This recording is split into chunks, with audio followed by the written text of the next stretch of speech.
Hey folks, we departed the Port of Auckland on February 7 and we're now on cruise to DCS Afghanistan.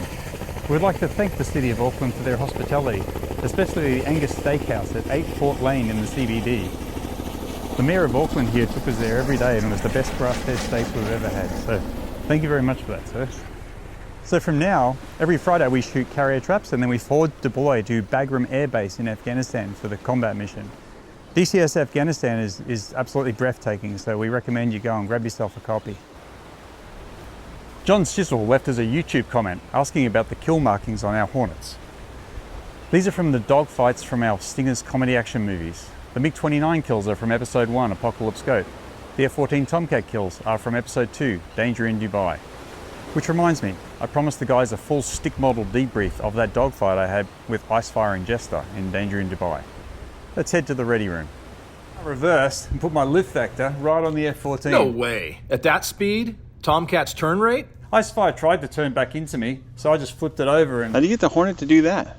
Yeah, there was a bit of paddle, I'll admit. Probably about 9 Gs. But then I had the Tomcat right in my sights. That's not how Ace tells it. Well, you know what? What was the movie tonight? Thelma and Louise. Yeah, well, you can all forget about that. Now it's Landing Signal Officer Training School. Yeah, I'm out of here.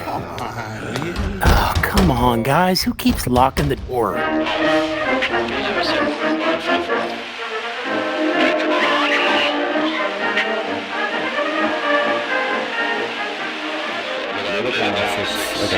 Power, wave off, wave off, wave off!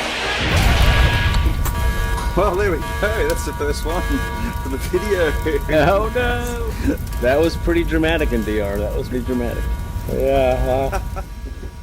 Hello there. Welcome to the virtual VFA 113 Stingers Landing Signal Officer School.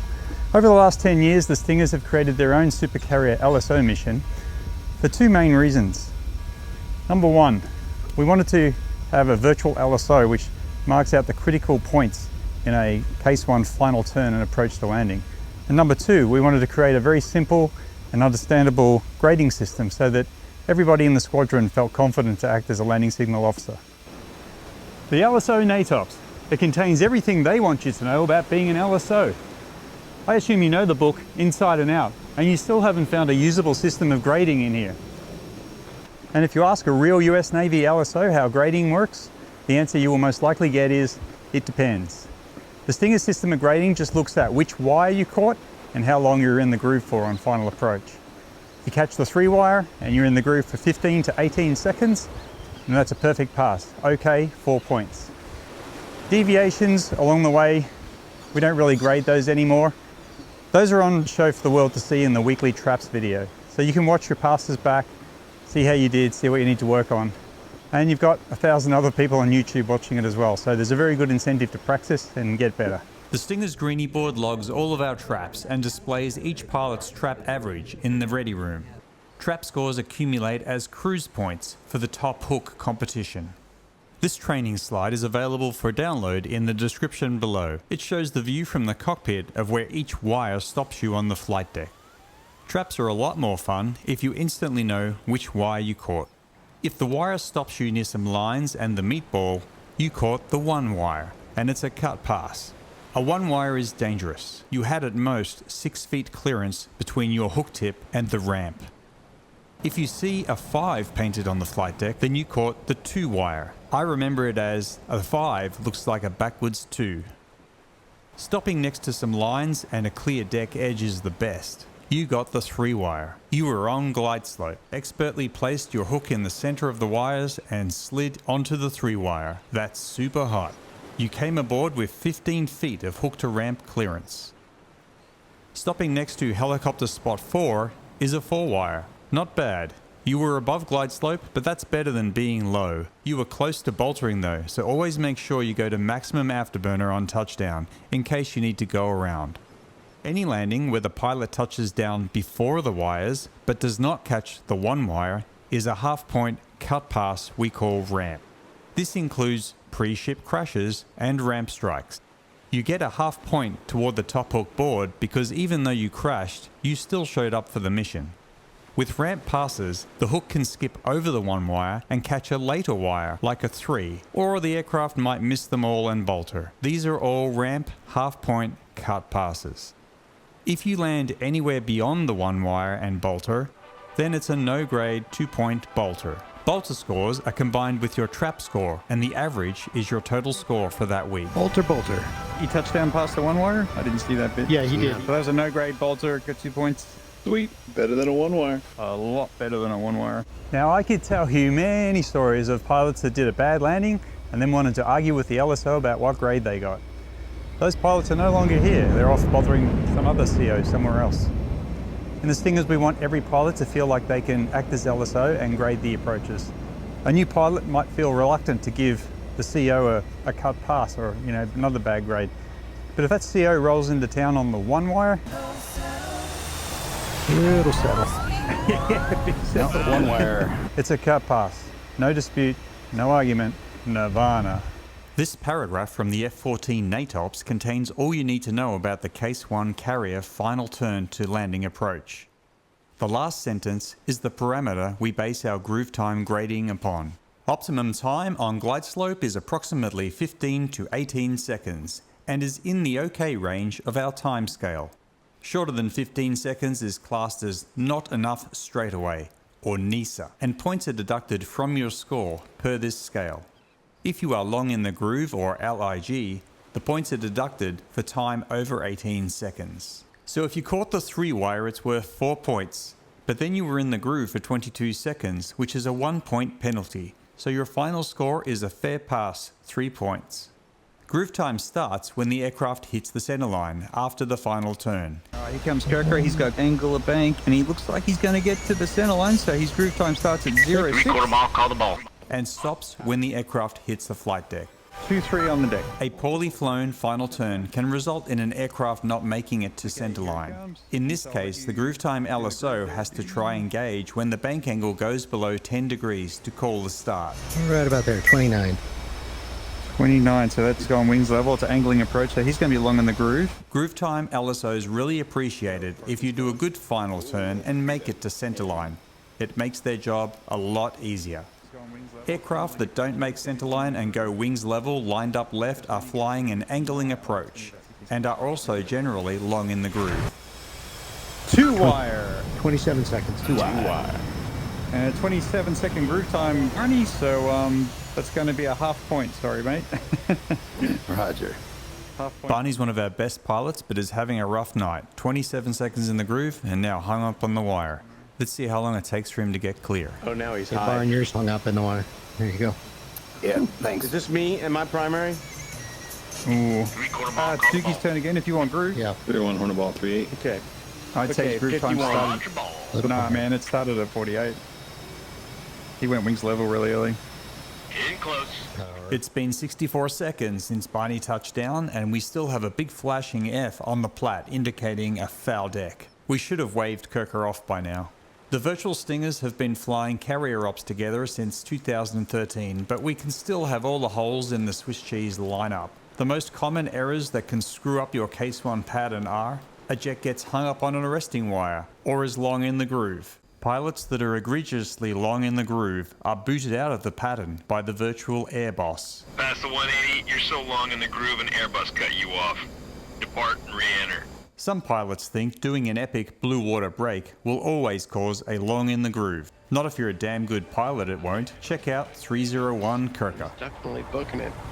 Oh, the banks. Oh, that's That was magic, dude. Oh man, he's cranked. Look at that bank angle. Oh yeah, he's cranking. He's not playing it safe. He's not playing it safe. Not at all. All right, on your feet, everybody. This is amazing. Look Oh, at this Jesus. pass. All right, I'm primary and Banger's going to do groove times. 3/4 mile, call the ball. Oh, he nailed it. Here, one ball forward. In close.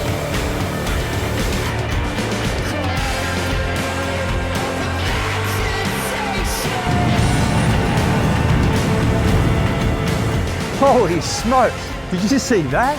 You mean that epic blue water break followed by a perfect centerline rollout right on the ball call? Yeah, I saw that. A pilot might fly too fast on the downwind leg, or not start their final turn when it beamed the LSO platform. Any of these errors alone can mess up the Case 1 pattern. LSOs will see jets cutting each other off in the final turn. That son of a bitch cut me off. We lost countless hours and friendships trying to police the Case 1 pattern when all along the answer was very simple.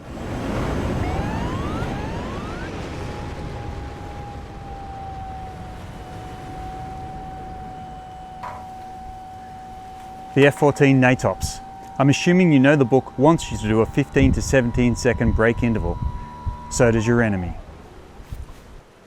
15 to 17 seconds is hardcore and leads to a roughly 30-second ramp interval. This is possible and fun if everyone in your squadron is super proficient at Case 1 carrier pattern. Break interval is the time from when your lead enters the overhead brake and when you brake. During Stinger's TRAPZ video recording, we opt for a 30-second break interval to create a more relaxed and fun environment for the LSOs. The extra time helps absorb any of the Swiss cheese errors and gives the LSOs more time to shoot the breeze and calculate the scores. It also allows the LSOs to carry out the debrief while the pass is fresh in the pilot's mind. Valdic.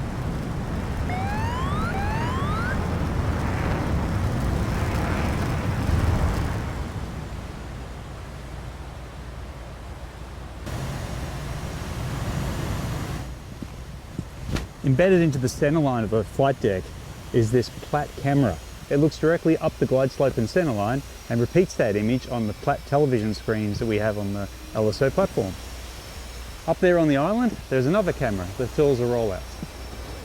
Let's press left Alt and F9 and jump to the LSO platform. And here we are. Welcome to the LSO platform. The Stingers communicate using TEAMSPEAK. The TRAPZ It's client America records all 2024. LSO We don't communications care on the anymore. platform It's during actually recoveries. 2025. Comms It's between okay, the Kirby. pilots and It's LSOs, 1986, like so ball I'm calls going and to directions, adjust are the transmitted touchdown over the separate to guard channels the labeled wire. DTS. Oh, you This did? allows You the watching LSOs it to flying speak dynamite? freely So without distracting the pilots on approach. When you spawn in, you start roughly here, but I like to press the A key and straddle the deck edge line. This allows me to spin around and see which wire was caught. Look at this glorious PLAT cam. Since flying Jane's F-18 together in 1999, Bosco and I have waited 20 years to have a working PLAT like this. Thank you, Eagle Dynamics. Here I can see the wind over the deck is 30 knots, repeated here, and that due to the angled flight deck, the crosswind over the landing area is 5 knots from the starboard. Today's date and time with counting seconds we use for groove time. The deck just went from clear to foul as the Hornet crossed the ramp, indicated by the flashing F. He bolted, so we have a green deck again. 72 is the hull number of the USS Abraham Lincoln. Ship's heading is 240, which is the base recovery course. The pilots will enter 240 in their HSI to set their TACAN course line. This will indicate the reciprocal heading 060. The HSI will indicate distance to course line on the downwind leg. 1.1 to 1.2 nautical miles is the correct beam distance per F-14 NATOPS. The crosshairs indicate glide slope and centerline. Approaching aircraft should be right in the middle. The primary LSO uses these crosshairs to give verbal directions to the pilot. There are two LSO roles on TRAPZ night. The primary LSO gives the pilots verbal directions and watches the approach. The groove time LSO measures the groove time.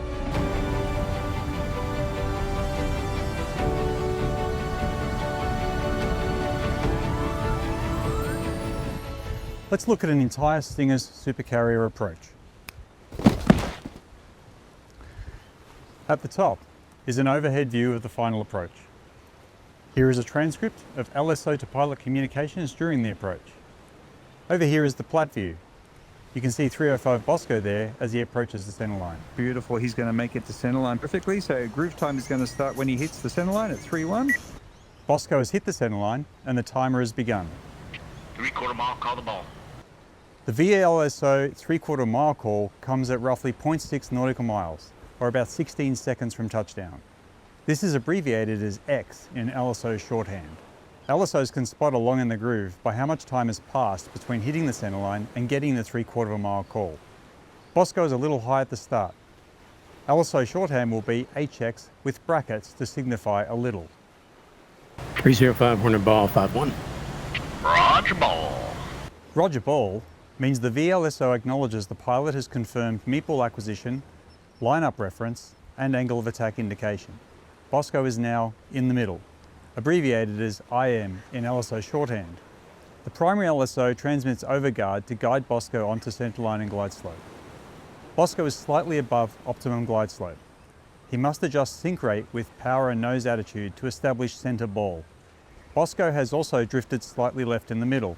LSO shorthand is DLIM in brackets. Little high. Right for lineup. In close. The LSO has transmitted right for lineup, which means the aircraft will land left of centerline if not corrected. This can be dangerous as it causes uneven forces on the arresting gear and can skew the aircraft across the flight deck. In close. 18 seconds. 3-wire. Hey, nice work, buddy. 18-second cruise time. Whoa, what are you doing? I get some brake. Fire on the flight deck. Fire on the flight deck. Brake problem. Really? How did he catch fire? He can't. I have a problem with my brakes, and the right one was stuck, and the wire just kind of. It was weird. It launched me. Don't they make a pill for that? The pilot must immediately correct lineup to centerline, then level his wings. We also heard at the end the VLSO transmit in close. Bosco is now 4 seconds from touchdown. The in close call is where you will likely see pilots settling at the ramp, abbreviated as SAR. Settle at the ramp is the reason many new DCS pilots explode in a fiery ball on the back of the carrier after a mission. This was common in the early days of the Stingers, flying the DCS F-18C. Let's look at a clip. In close. In close. In close. Oh, he said things like power. In close. Power. In close. Oh, he's settling. That's settle. In close. Little power. On the pedals, and now he's flat. Now he's settling. Territory there. Whoa. In close. Wave off, wave off, wave off. That was unintentional. Did we get an award for scaring the day? Oh, LSO needs to change of pants. That was exactly like that video where that real one where the Hornet hits its wing on the deck. It looked exactly like that. Look off me.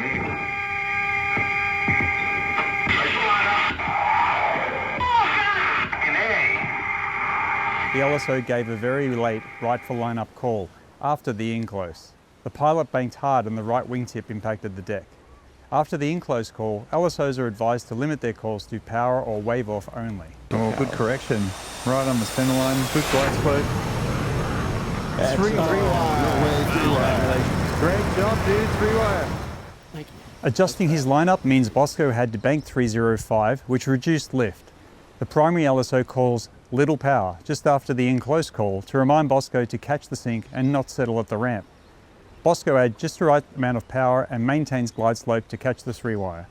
3-wire and 16 seconds in the groove. Okay pass, 4 points. The official Stinger's LSO grading sheet is based off the one in NATOPS and is linked for download in the description below. It also contains all the scoring data you need on one page.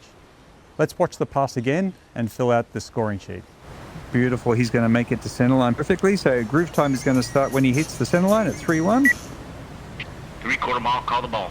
305 Hornet Ball 51. Roger ball. Little high. Right for lineup. In close. Oh, good correction. Right on the centerline, good glide slope. 3-wire. Great job, dude, 3-wire. Thank you. Nice trap. Appreciate it. That made me very happy. It made me very happy Made me too. very happy. And that's all there is to it. If you've made it this far in the video, you can consider yourself a VFA 113 Stingers trained landing signal officer. We really hope you take advantage of downloading the mission and our scoring sheet from the links in the description, because honestly, we just want other squadrons to have as much fun in the DCS Supercarrier LSO platform as we do. And if you do, please video it, put it on YouTube, send me the link. Thanks for watching, everybody. This is going to be a 3-wire for sure. Let's see what he does, see if he reacts. No, easy with it. Oh, there goes the power, there goes the power. Oh, he's got his speed breaker. I was bored up. Oh! Three wire! Oh no! Whoa! Oh no! Skip speed rig. Pull your boards in. Speed rig. Yeah. Did he die? No, I mean not at this wind. Are you kidding me? Yes! Oh, it's gonna be perfect timing. The deck's gonna be coming right up as he gets to the ramp. Little power. So it's oh, big settle. Power. Power. Here we go. In close. Easy with it. Cut! 3 wire. 4. Oh, No! Oh, yes! You made it! What in the world? That's What was that? Tony! I've never seen that happen That's before. what happens when you don't That's run the center line. Stretch one on the wire. deck. Cut power, Chip! Cut power! You're aboard, buddy! Turn the engines on. Perfect. We are shut down. That's on video. Please Is this tell me gonna go that's on my video. permit record? That's amazing. All right, how do you feel, Chip?